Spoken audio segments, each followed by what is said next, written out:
Welcome to the family with Andy Brant Bernard. Co-host Catherine Brandt and our special guest. Costaki, Can't hear us. Oh, Economopolis. there he is. She talked Biggest right name over in comedy. I wasn't sure that was my spot to jump in or not. It Sorry. was indeed. It all works out in the end. So I've been seeing on social media a lot on Facebook. Oh, I'm happy to hear that. I just got back from Detroit, running around with all the draft nonsense. It was so fun. You want to hop right into that because there's some. I don't know. I don't usually go over the top with this kind of thing, but I think the Vikings had a hell of a draft so far. I do. I agree. You didn't spend a lot of money or draft capital to get what could be a great quarterback. And then you got the edge rusher that I wanted for my team. I understand. I think they had a hell of a draft. So how did Atlanta do? Well, it depends who you ask. Okay. Most of the analysts are giving them a D or an F. Oh, dear. Really? Well, we spent all the money, as you know, on Kirk Cousins. It's $100 million guaranteed for 2 years, Oh God. and potentially $80 million for the next two. And then with their first overall pick, they picked a quarterback, which it's not what I wanted. I want to win now. We got a terrible division. We finally have a good quarterback. The other players around. I want to build a good defense and go win now. That's what I want. Yeah, that does make sense. I just don't. How did Kirk Cousins ever get in the position of being a wanted quarterback? He's never won anything. It is amazing when you look at some of the stats. He's won one playoff game. One. And he will make more money in contracts from the NFL than Tom Brady at the end of this 2 years. Isn't that astounding? Career money. I know. Oh, there's Nana. There I am. This stupid computer She has vexes me. How are you? I'm good. Good to see you, Letty. Good to see you. My Falcons shocked the world with their questionable decision making. That's what everyone said. It was like they shocked everyone but Falcons fans. We weren't shocked by that. They might have had the most unpopular draft since Vietnam. Oh, I That's like very it. unpopular. Very popular. Very unpopular. Kirk Cousins was so surprised. He slipped and said, golly. Golly, well, gosh. God. You know, they say if you have two quarterbacks, you have no quarterbacks. So Yep. it makes sense that after the Falcons finally got a decent quarterback, we found a way to have no quarterback again. I will never. We were just talking about this, Catherine. The fact that what people see in Kirk Cousins, he's never won anything. As Costaki pointed out, one playoff game. One playoff game. It's kind of an astounding stat for a guy who's nobody has leveraged their level of skill into more cash than Kirk Cousins. No question about it. And I don't know how the hell he did it. It's amazing. As far as the Falcons pick goes, a friend of mine texted me. Can I read this to you? Love it. It's a little bit long, but I think it's worth it. It's all right. Let me find it super fast here. I should have had it right here. I thought I did. There it is. All right. I forgot to eat lunch today, and I was starving at 4 p.m. And it's been a while since I had a steak, so I went to like the 10th best steakhouse in town. I got a nice big ribeye, all the fixings. Bill was $180. I went home to find my wife dressed to the nines, black dress, heels, hair done. I forgot that her boss was taking us out to dinner tonight at the exact same steakhouse. Oh, well, I'll just get a salad or something. The other three people in front of me were ordering, and then I got wrapped up in the emotion, and I ordered a steak, even though I was so full I couldn't even eat it. This is how the Falcons drafted Michael Penix. Oh, It's funny, right? it is indeed. Right? It's true. Parallel. True and funny. You spent all the money on a quarterback, and then you go get a quarterback. It's just a weird decision. I don't know. What the Do heck? you think sometimes these billionaires are so just thrilled with their money and showing people how much money they can spend? Is that what this is? I feel like it's two. In my opinion, it's two things. Like, I've been thinking about this a lot. And when you are in Detroit wearing Falcons jersey, everyone asks you how you feel about this weird draft choice for 3 days. Yes. So we've had plenty of time to knock it around. I think it's two things. One, it's the success of Jordan Love, who they drafted when they had Aaron Rodgers and got the same ballyhooed response. Everyone hated this pick. And now it looks like he's going to be a really good quarterback for them.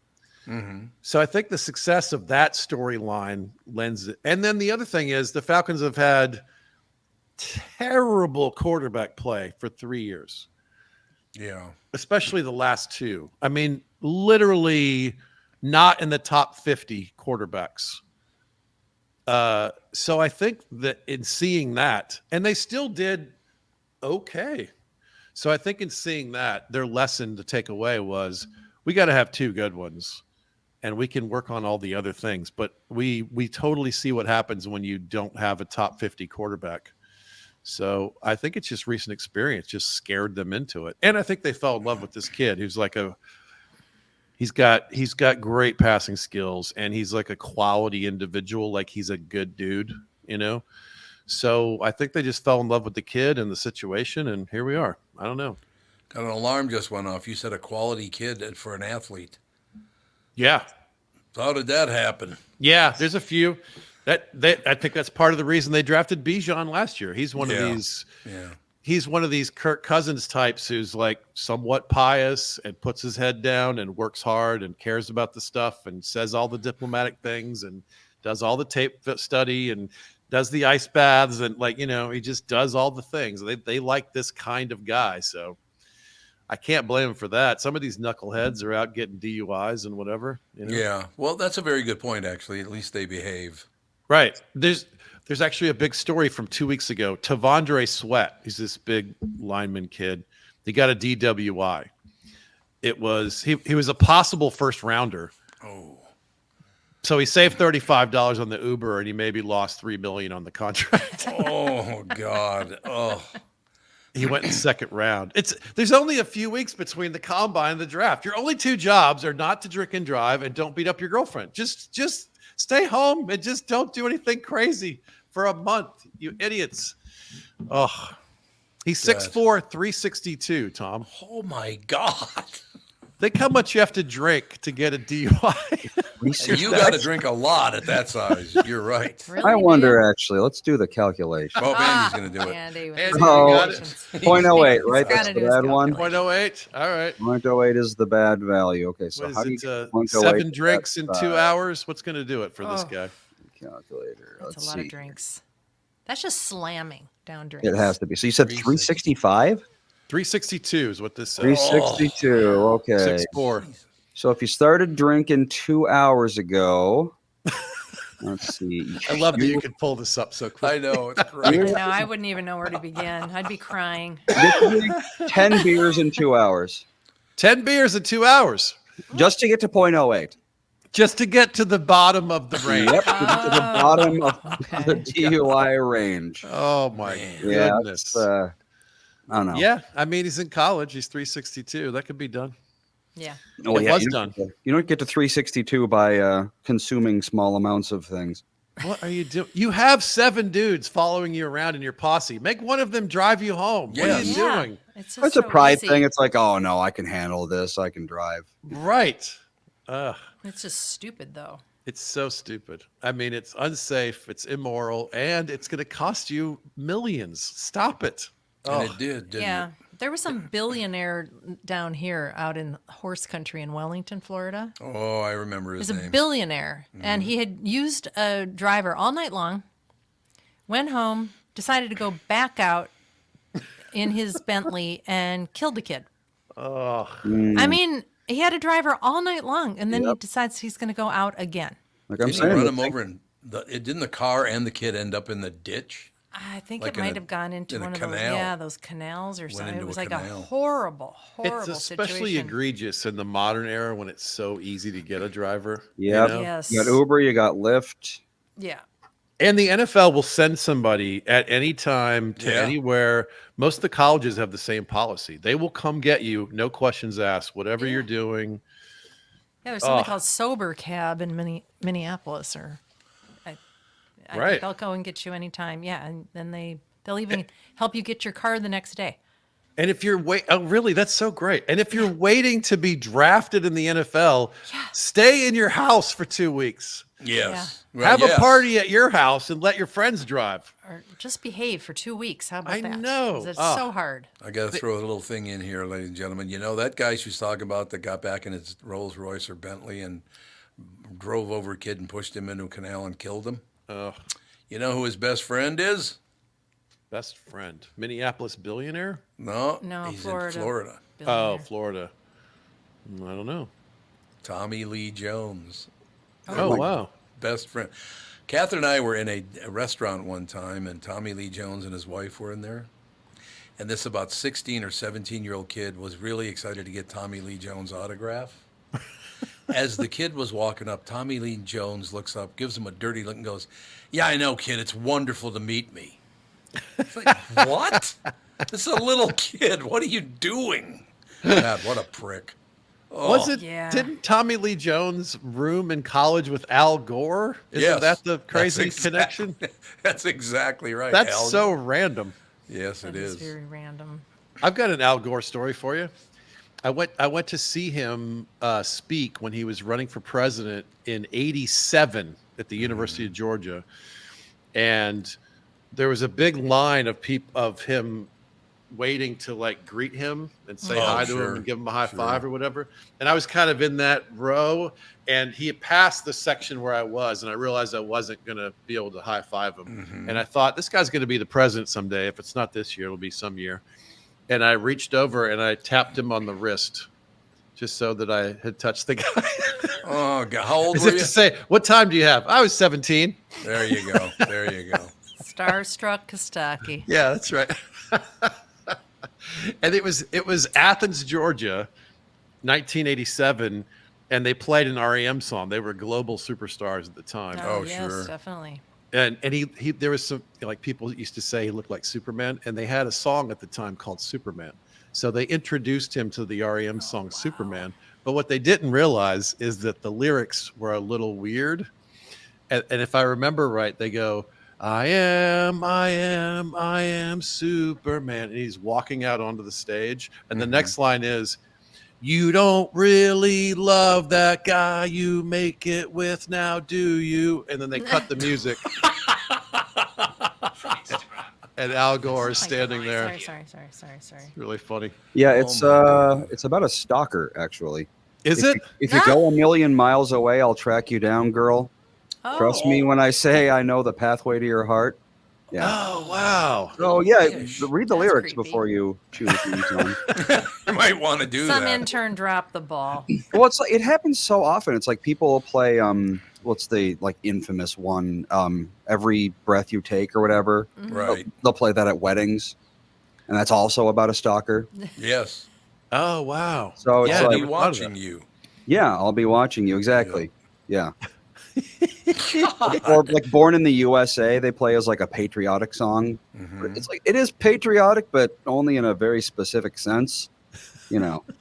Yes. I know exactly what you're talking about. But Yeah. people never are very careful about picking their songs. No, it does not seem that way. Right. Yeah. If Kostaki ever runs for president, he should use MC5's Kick Out the Jams Mother Effer. What do you think? Yeah. Is that right? Yes, absolutely. I He should mean- use that. I've never run for office, but any song with Mother Effer might not be I'm in. The Motor City 5, baby. The MC5. You'd love him. Good God. The Eagles drafted Iowa's Cooper DeJean. He's a defensive back, so he's listed on the thing as DB Cooper DeJean. Oh, really? Yeah. It's a risky pick, Tom. You never Yeah. know he's going to jump out of an airplane and never be seen again. Never seen again. Do you think he died jumping out of the airplane? Well, he disappeared 52 years ago, so he's I dead know. by now. They said they seem to think that he escaped. That was the whole story. God, amazing. Well, but I wonder if it's like, he hit a tree on the way down and, that was that. But they searched the area and never That's found true. You sign of found anything. him. That is really weird. Yeah.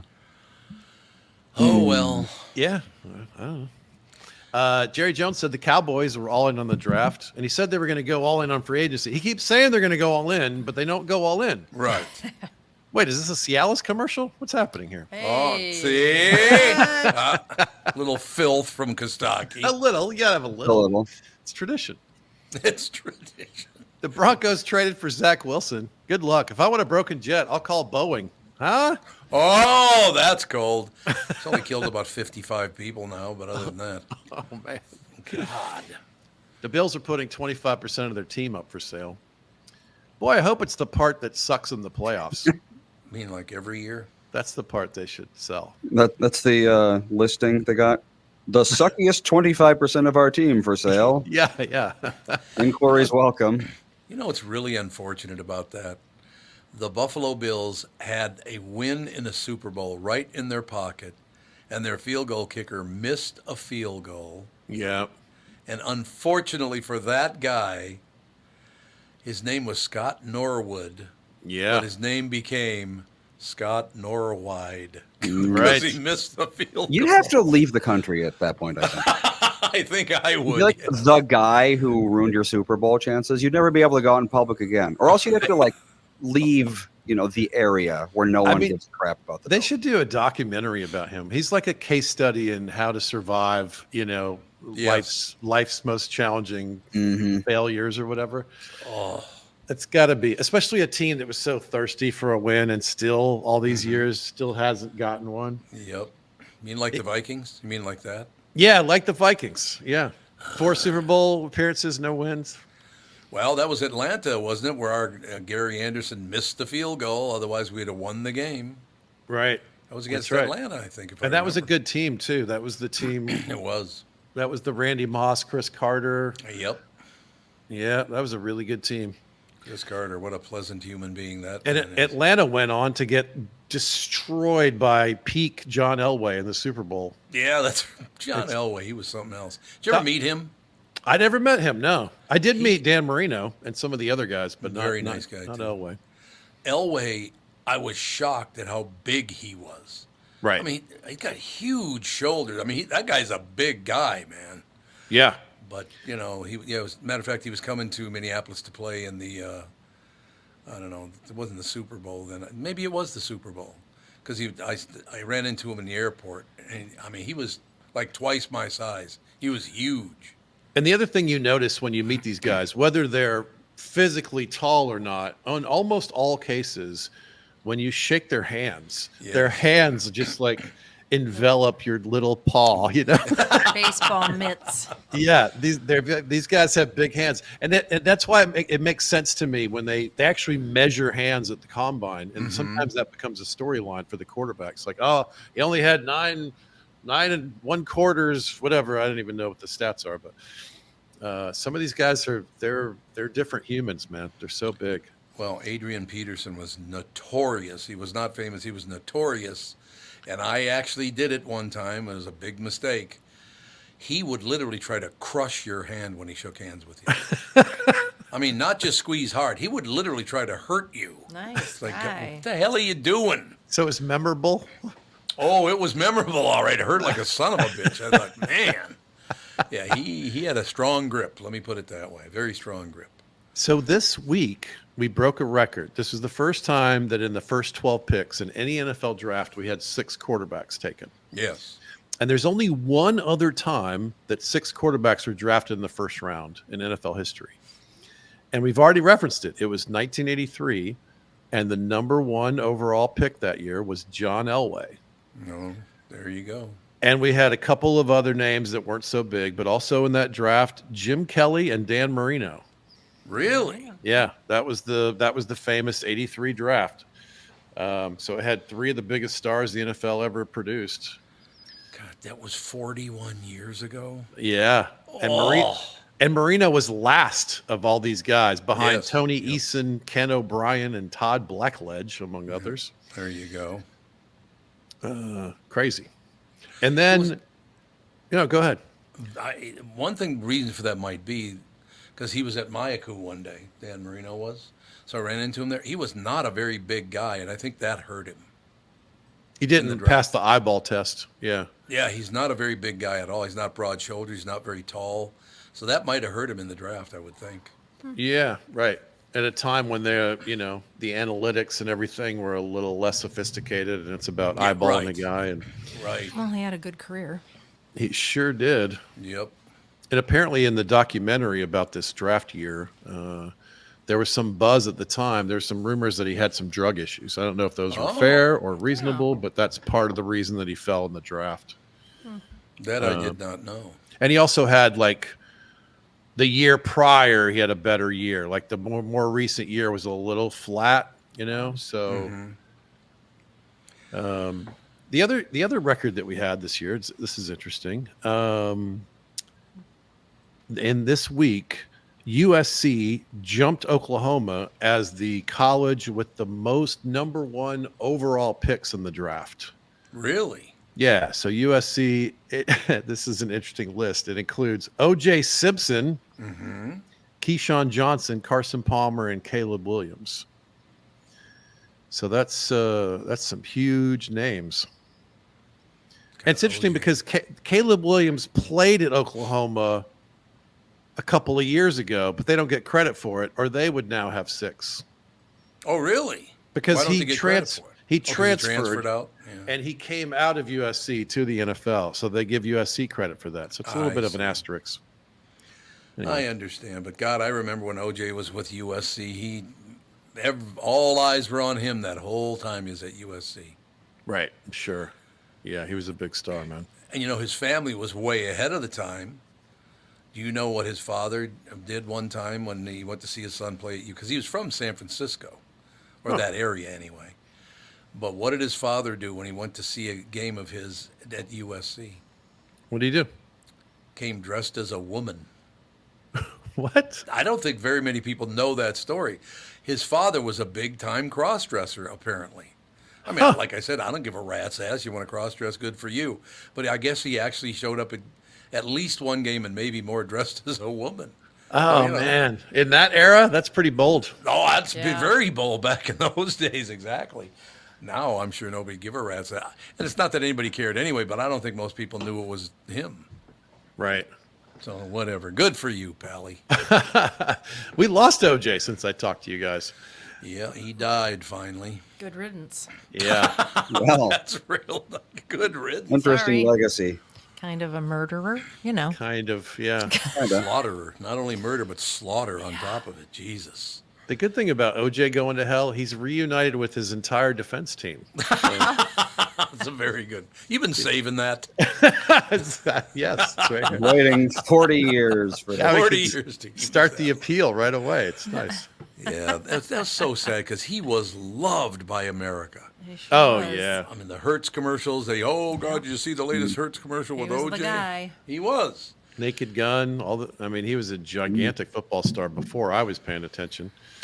I have heard from several people that knew him. I guess he was just a flaming moron, just an idiot. Well, Really? that is the stereotype of football players, isn't it? Well, that's nice. I don't think they're known for their intelligence very often. Sometimes, but not yeah, often. once in a while, yeah. Well, that's why it's like we had that one. There's that one guy. Everyone's like, every time they talk about him, they bring up that he's a rocket scientist or whatever. Oh, right. It was Yeah, and the, it's the like- Vikings backup. Yeah. Oh, Yeah, they wouldn't. yeah, They yeah. wouldn't do that if it wasn't such a rare event.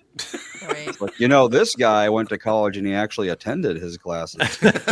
What do you think? Yeah, it's a tough Crazy. call. It's a tough call. Costaki, is there a team that's looking to be maybe the Super Bowl champion in 2025? Is there any one team that really stands out? Boy, it's crazy. You can't bet against Patrick Mahomes anymore. Right. And that team arguably got better. They just signed Kelsey back to 2 more years, which I didn't think was going to happen. And they drafted a fantastic wide receiver to add, and they got another one, and they got some good linemen. And I don't know how you bet against that team. Right. But the Niners are still good, and the Bills are still good, and the Ravens are very good. And there's a lot of good teams. We'll see. The Rams aren't bad, and the Falcons are the favorite to win the NFC South. That's fun.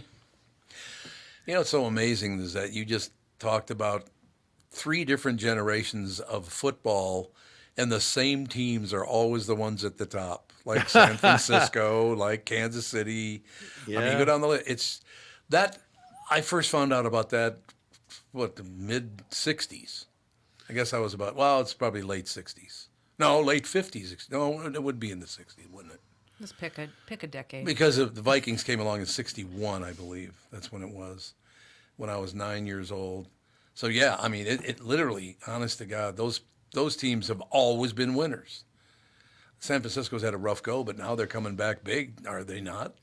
Yeah, I mean, I think they're one of the best teams right now for sure. Yep, it's true. Yeah, do you remember Ron Yeri, who's an Sure. offensive lineman for the Vikings? Yep. He's another one of those guys who was a number 1 overall pick out of USC. Good player. That was a name I didn't know. That was before I was, paying attention to the details. Good guy, actually. Yeah, A cool decent to hear. person. No, Right. it's very, very true. just looking at the pictures, he strikes me as one of those guys with the hand that makes yours disappear. Oh, he's one of those. You're absolutely right. Meaty mitt. You're absolutely right. I got a nice surprise during the draft when Joe Alt was drafted 5th overall. His father, John, and I were good friends, used to lift weights together all the time. Oh, really? Yeah. Small world. It is a small world. There's no question about it. Yeah. He came back one time because I was the I was the voice of introduction at Arrowhead Stadium in Kansas City. Like, ladies and gentlemen, welcome to Arrowhead Stadium. Today's game." I did that. I would record it and send it to him so they'd play it. And John Alt comes and goes, God, am I getting sick of hearing your voice every Sunday? It's like, gee, thanks a lot, John. It's funny. I really appreciate it. I'm having that now with comedian like peers of mine. I'll be driving and my kid will be in the back watching a Disney movie, and I'll hear Jim Gaffigan's voice as a duck or whatever. Yep. You know, Jim Norton and Louis C.K. I'm like, why are these guys in my kids' movies now? What's happening? Yeah, what the hell is good? Jerry for Seinfeld and Seinfeld. You should fake a Greek accent. I bet you could get some work. Yeah, the Greek guy. How is your Greek accent? Do Yeah, you can do a you Greek do one? accent ever? Costaki, telephone. What an effort! That was my a great dad. effort. That's my impression of my father. Costaki telephone. Should do a whole reel on that. That would be That would be Submit it. funny, actually. That would be very, very funny. No, I for whatever reason, music and languages are just so hard for me to get my head around. I'm not good at either one of those. Really. I don't know if if that's the same part of the brain or something. Those are challenges for me. Makes sense. It drives me bananas, all the tenses of the verbs. oh, drives you God, yeah. everyone crazy. Every noun has a different gender. Are you kidding me? Oh, Yeah, Well, sorry. I spent ahead. years learning Spanish. I probably started learning Spanish in middle school, and I kept going till college. I was borderline fluent at one point. Now, I could probably have a conversation with a 3-year-old, right. and they'd probably still upstage me.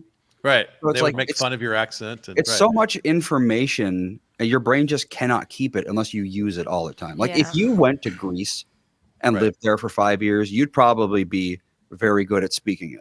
right. But if you stay over here, it's like, when am I going to speak Greek? That's the thing for me. Like, it would only be occasionally at like Exactly. some afternoon church function. We would go, like, we didn't even have a church that was close to us. We would go like once or twice a year and hang with my aunt, and my aunt and dad would speak to each other, but not really to us. And Mm-hmm. it was, Yeah. You have to just- use it or you else just don't use it. Right. It's going to go Yeah, away.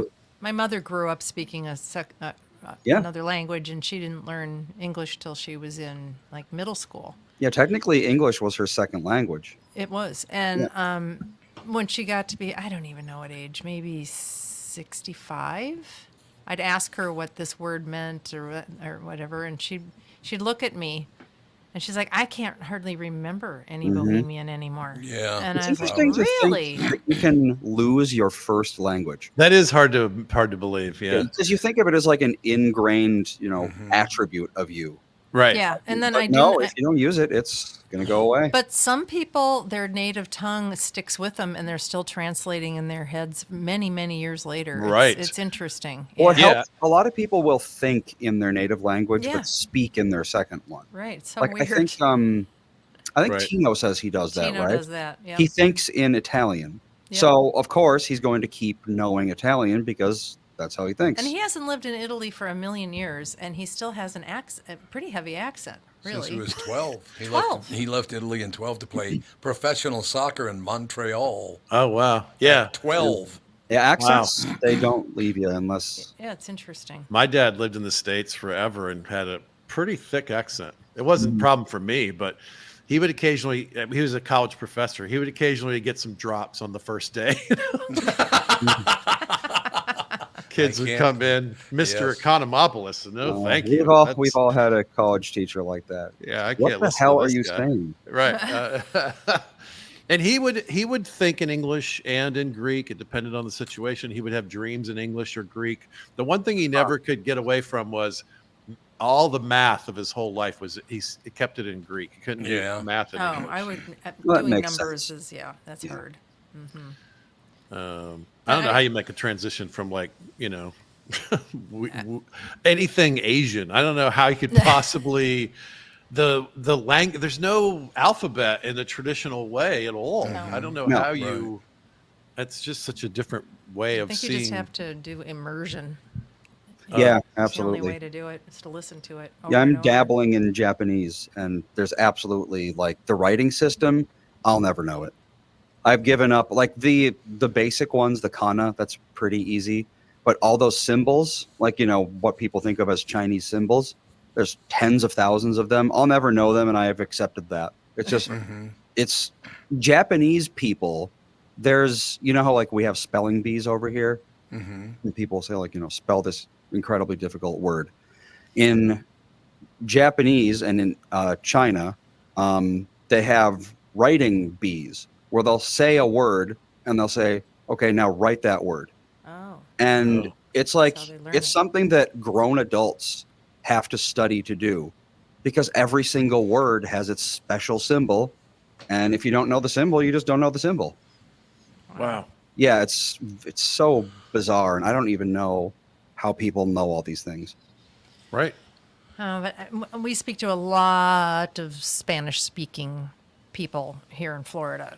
Lots of them. And I've asked, I'm like, so if I'm working on my Spanish and I say the wrong tense or gender or something, are you going to like point and laugh at me? They're like, no, as long as you're trying, Yeah. we'll know what you're trying to say. Just as long as you get, the bulk of the words. Especially for an proper. American to be trying another language, it's such an outlier. Yeah, that's true. Yeah. Yeah.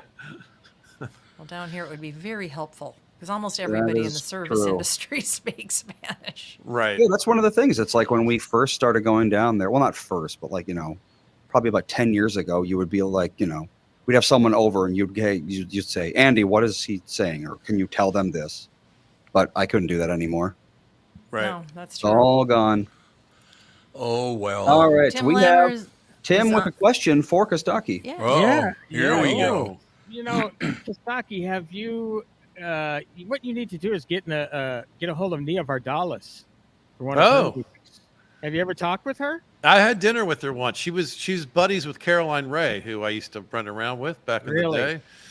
Yeah, in fact, there's a picture of me and Nia that my aunt treasured, because that movie was such a gigantic smash hit in the Oh. Greek community. Oh, Yeah, I know Nia. I haven't talked to her in years, but she's a cool chick. And at the time, it was the #1 grossing independent movie of all time. God, it was so freaking huge. And then from there, they did like a TV series, which Right. 6 episodes.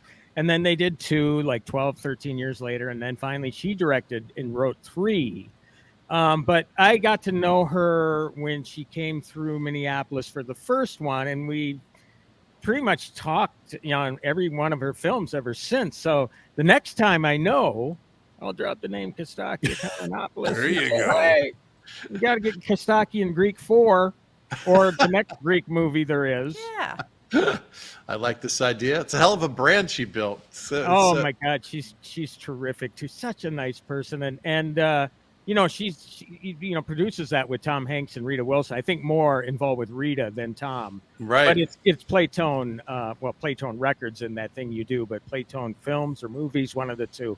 But yeah, I just love her. I love her, and in fact, I wanted to talk with her for Greek Wedding 3, but that's when the writers and actors were on strike and they couldn't do interviews. Oh wow, that's so interesting. Yeah, so that sucked. I mean, I couldn't even. Yeah, I felt so bad. So I'm hoping at some point I talk to her again soon. I'm sure she'll be doing something. But I'm sure you mentioned this already. But what the hell were the Eagles? What the hell were the Falcons thinking by taking the quarterback after they paid Cousins $100 million? I was in Detroit all weekend, and I was wearing a Falcons jersey, and I was asked that question no less than 150 times by other fans. I knew you heard it, but I got to hear from you. It got to be hilarious when they would start asking, and my brother and I would just look at each other like, how did we become the representatives for this crazy decision? Yeah, I don't know. I don't love it, but I'm trying to warm to it. And I think Penix is a good kid and a good quarterback. So long run, it could be good. But in the short run, I want an edge rusher. Yeah. And we got him. I know. Got him, didn't we, Tom? Yeah, we did. What's the guy's name again? Number 17 in the draft? Dallas. Dallas Turner. He was mocked to the Falcons by 97% of the mock draft universe. At number 8 overall, and we went a different direction. So it looked like the Vikings went out on that deal. Yeah, and the other one too. The other pick that you guys got without spending too much capital. So I think it worked great. Yeah. So I think the Falcons maybe in the back of their mind thinking, okay, buyer's remorse, and maybe that Achilles isn't quite gonna hold. Yeah, I mean, maybe they know something that we don't in the last month or so about the Cousins rehab, or maybe they're just looking around at the Jordan Love story, or they're looking at their own past history of, we don't have a quarterback at all, and they don't want to have that again no matter what. Yeah, no kidding. If you don't have a great edge rusher, you can kind of cover that up a little bit. If you don't have a good quarterback, everyone sees it. Yeah. So I'm happy. I'm happy with the Vikings, and I know a lot of fans are. So yeah, I'm glad what they did. And again, getting those 2 guys in the first round. Wow. That's a big deal. Yeah, I agree. I thought it was a great draft. I really did. No doubt. Well, it's good to talk to you guys. I'll talk to you down the road. We'll figure out another time to do some football jokes. It might be a minute, but I'll see you again. Another time. Another time. Get back here right Another now. Time, Tom. Work on your Greek accent. Yeah. and then I'll get on the horn to Nia and make sure that she gets a hold of you for the next movie she does. Yeah. Oh, yeah. We want to test my acting skills. That's what the world needs. I'll just have a comedy routine. Love it. See you guys. Callie. Costaki Economopoulos, ladies and gentlemen. Timmy Lammer's joining us now.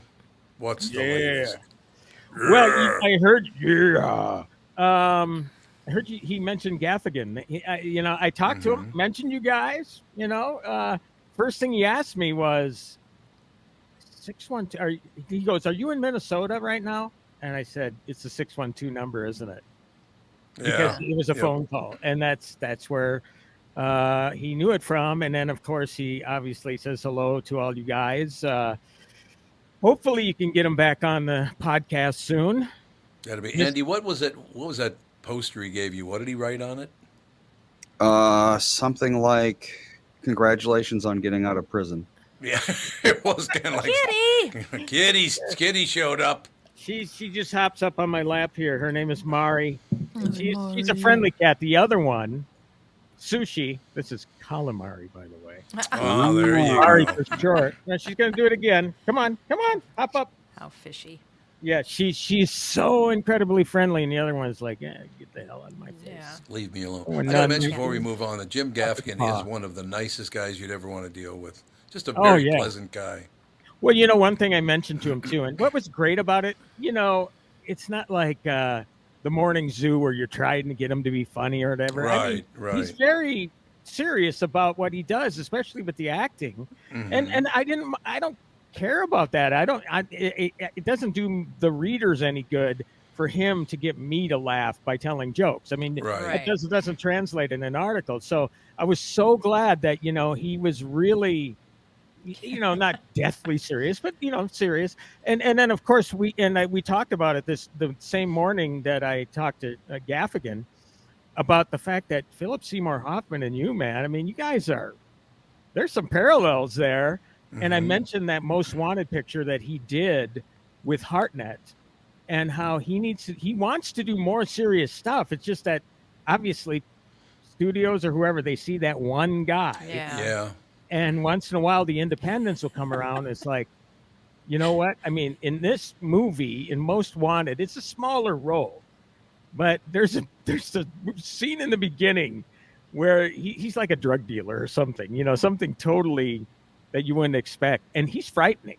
I mean, he's actually like, God, I'd be uneasy around this dude if I were in this Right. real life situation. Yeah. And that's, I believe, when we talked about that film, Tom, it was about, I think you brought up to me, this guy kind of has that Philip Seymour Hoffman vibe going, Yeah. Yep. So yeah, really cool to talk. That was the first time, and I think I mentioned to you, and I certainly mentioned to him on my Facebook feed on the phone. I'm scrolling through, and you click on one Jim Gaffigan video, all of a sudden they start popping up everywhere. With Right. Freaking guy makes me laugh every day. Oh, Every yeah. single day. He It's is just very a minute clip, and it's like, that's such of a day brightener. So yeah, I love it, and so it was fun to talk with him. But you should see Unfrosted. It's coming out Friday on Netflix, and I'm sure you're gonna know 95% of the comedians that show up, because it's tons of cameos from virtually everybody in the stand-up world. And Seinfeld leads the thing, and Amy Schumer's a lead role, and Gaffigan's a lead role. Bill Burr is cameo, but a little bit longer, but there are just other people that are popping up all over the place. But it's a story of it's a fictionalized, funny story of the rivalry between Post and Kellogg's in making the breakfast pastry. Okay. Oh, it's really, really funny. I'll review it more once it comes out. But yeah, so talked to Jimmy for Forbes, so got to plug that. I'll Good job. be posting that once that comes up. So yeah. I watched Scoop. Oh yeah, what'd you think? It was really good.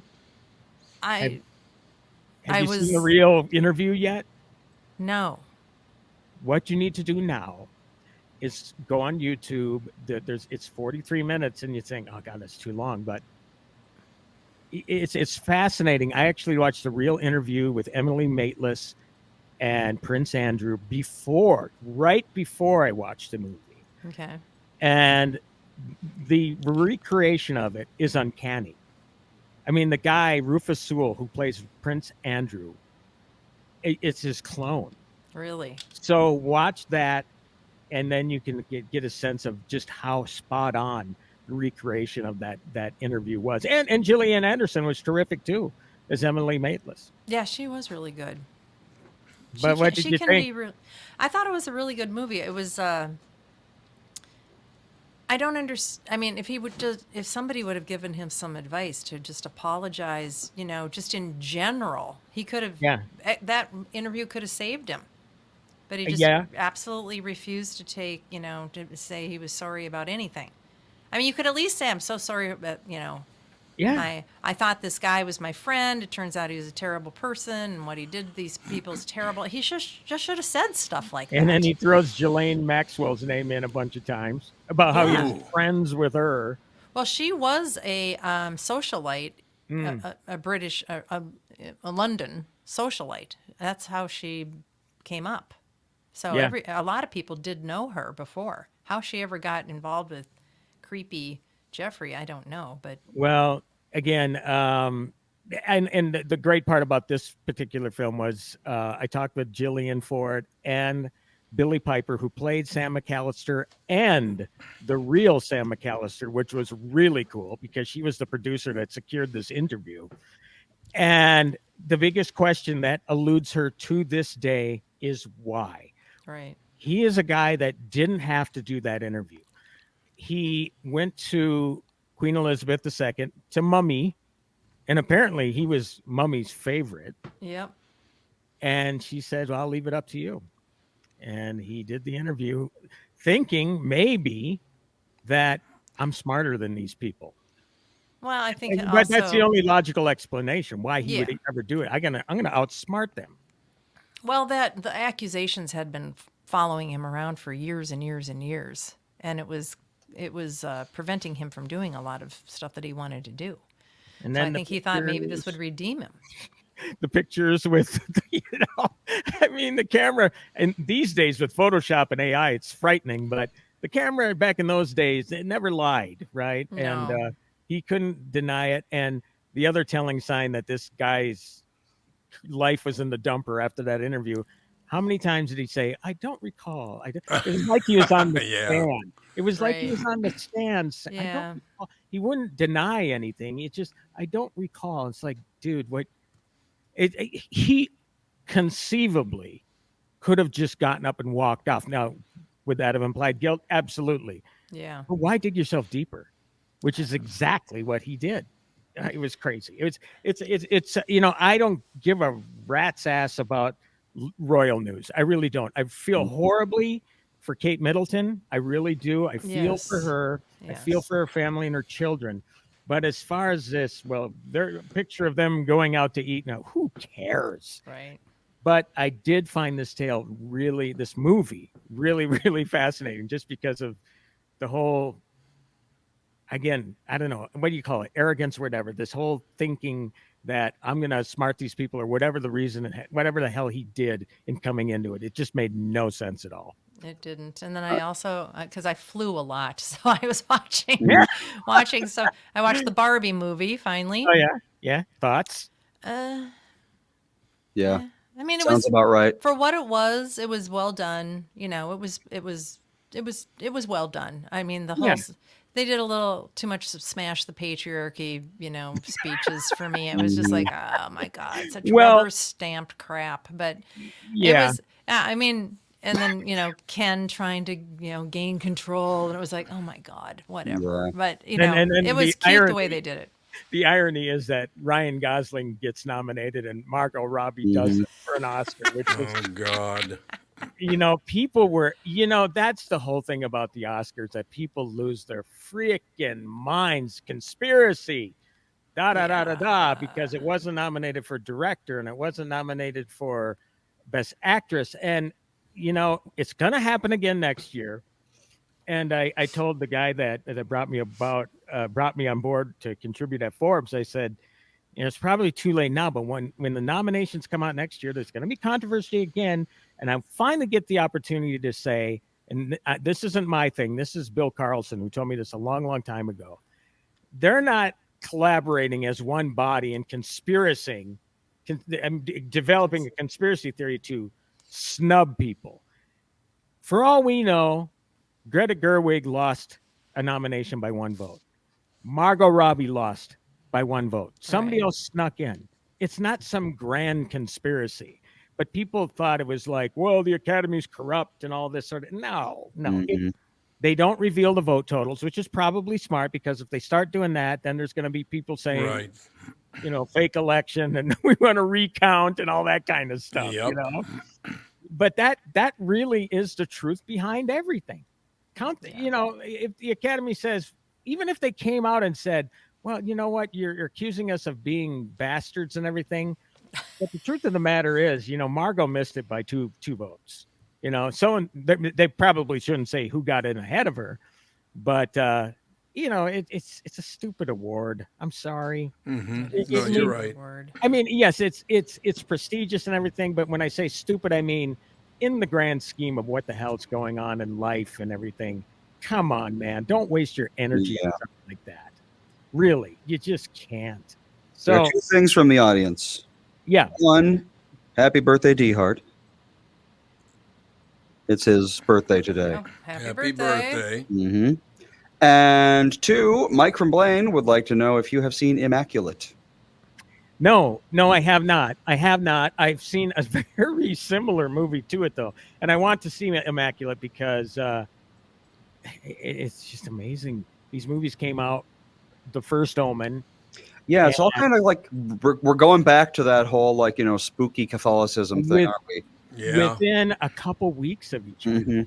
I mean, it was just really crazy, the timing of it. And I saw a tweet and actually wrote about it because it was kind of funny.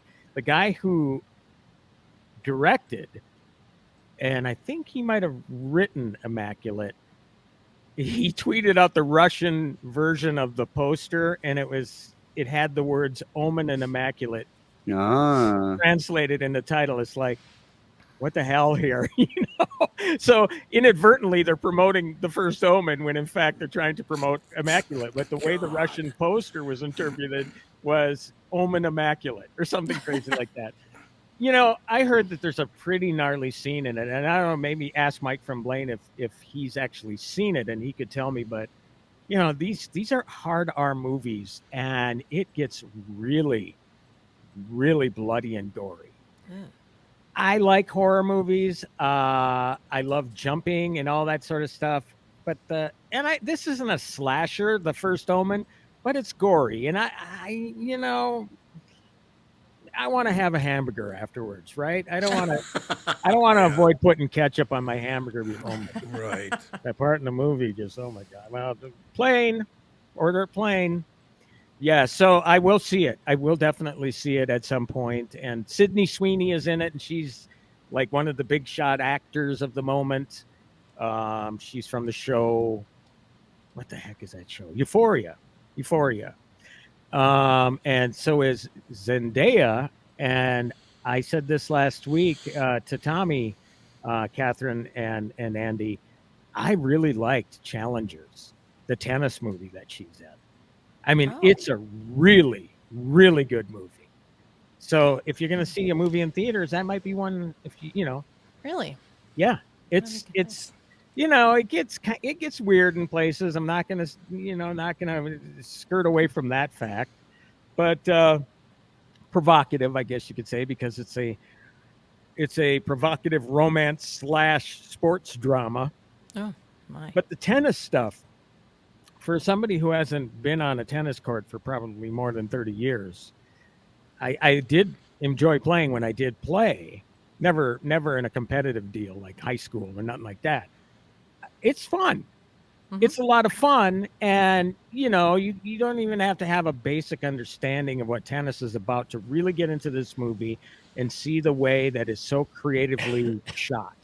That to me is fun, and that is cool. So really intense stuff, but I really enjoyed the movie. And I think it opened at number 1, 15 million, but that's really not a lot for a movie these days to open for 15 million. So, yeah. But I mean, are people going to the movies enough to break 15 million anymore?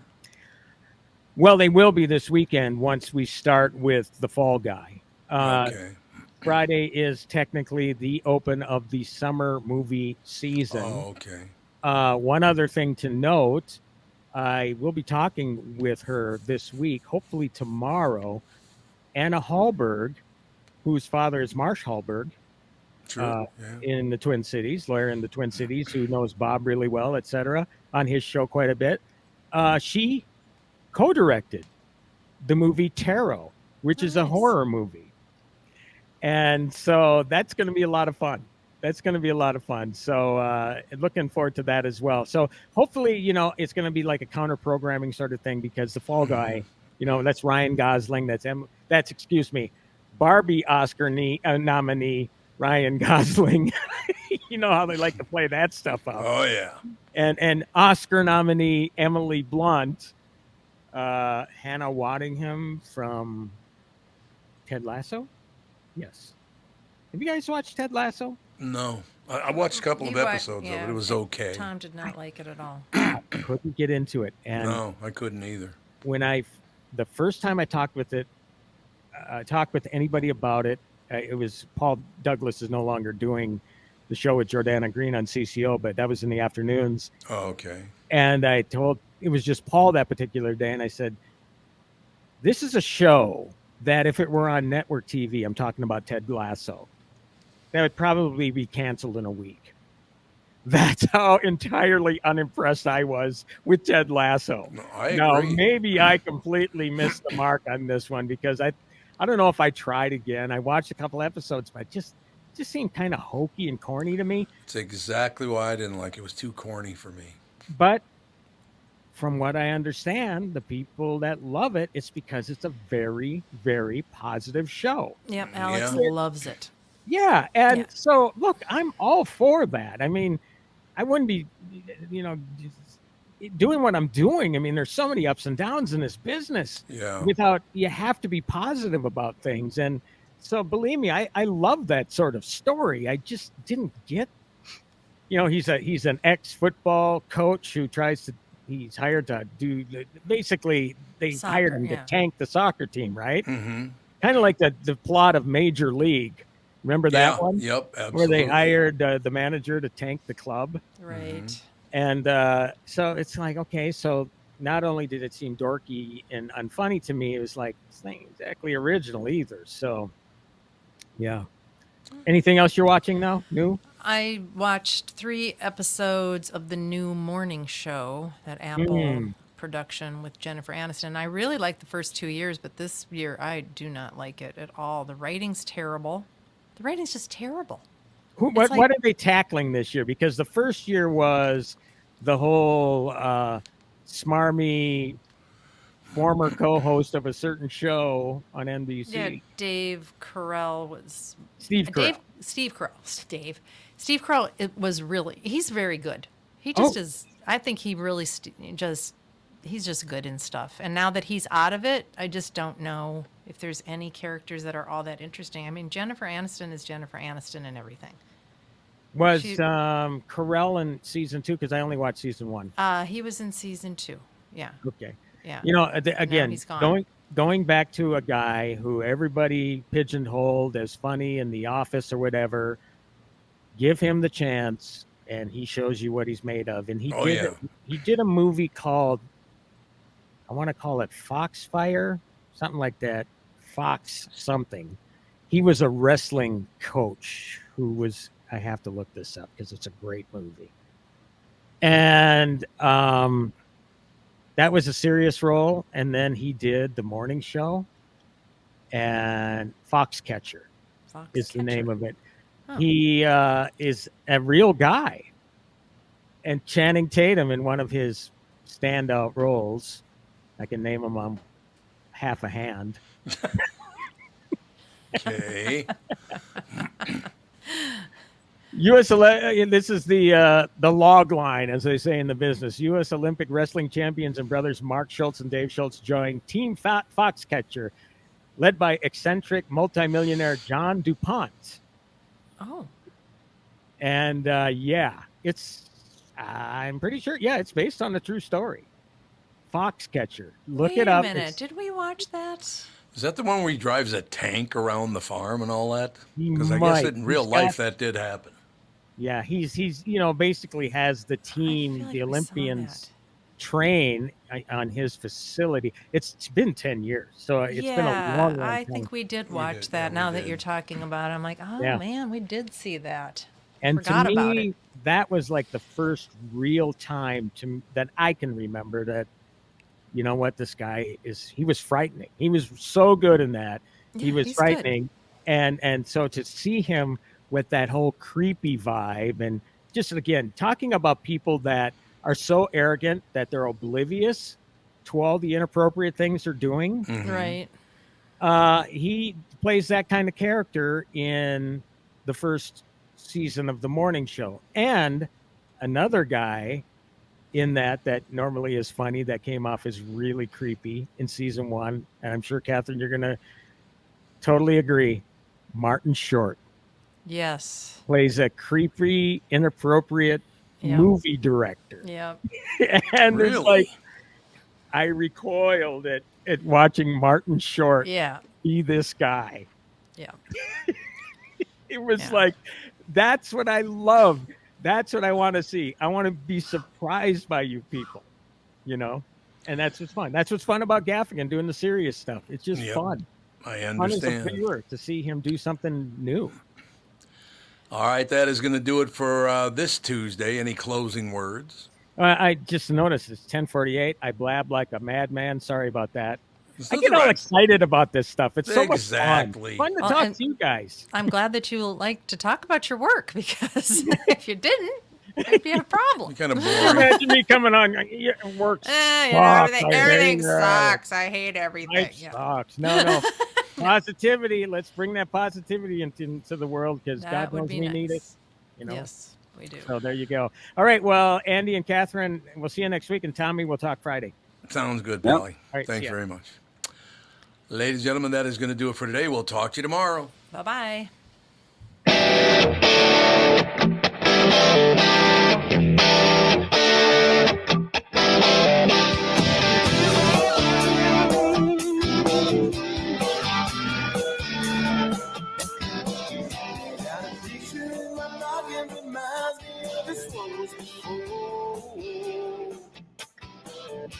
Every time I hear the same, reminds me how you talking.